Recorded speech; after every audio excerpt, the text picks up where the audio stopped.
যা বাবা, সব ঘরের আলো নিভে গেল কেন? লোডশেডিং হলো নাকি? আবার দাঁড়ালে কেন? মেন সুইচ তো অফ করা হয়ে গেছে। এবারে চলো পালাই, কেউ এদিকে এলে দেখে ফেলবে। ভাই মন্টু, তুমি কি জানো এই মেয়েগুলো কোথায় থাকে? না জানি না, আমি কিচ্ছু জানি না। তবে তুমি ওইদিকে নজর দিয়েছো, এটা যদি রকি ভাই জানে তাহলে এমন শাস্তি দেবে না তোমাকে।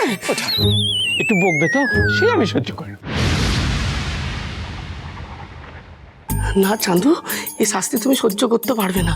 লোহার রড গরম করে না। ওই ওটা আমি জানি, ছোটবেলা শুনেছিলাম।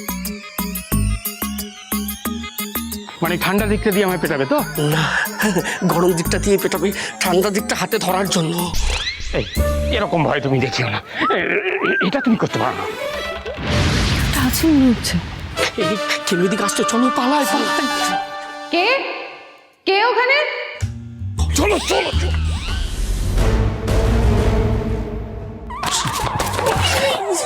এই কে কে ওখানে?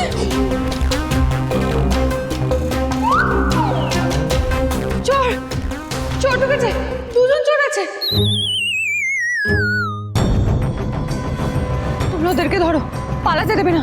ওরাই মনে হয় মেইন সুইচ অফ করেছে, আমি দেখে আসছি। আচ্ছা কেন হলো তো? তখন বললাম পালাতে, এখন কি করি? একাই কেটে পড়বো নাকি এটাকেও নিয়ে যাবো?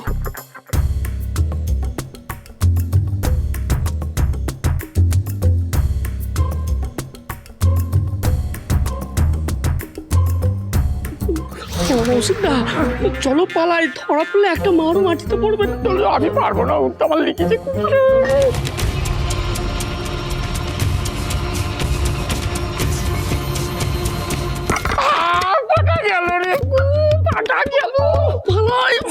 আমার পা গেছে, আমি হাত পাবো না।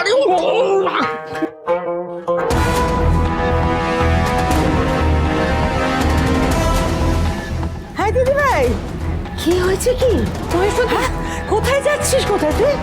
ওরে মহেশপতি, দেখো না বাড়িতে চোর ঢুকেছিল, একটুর জন্য ধরতে পারিনি ওদের। গৌরী গৌরী বলছি ওইদিকে যাস না।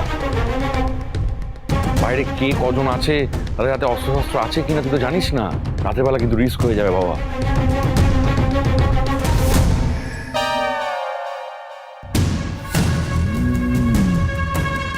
সাথিয়া, তুমি ওপরে কি দেখছো?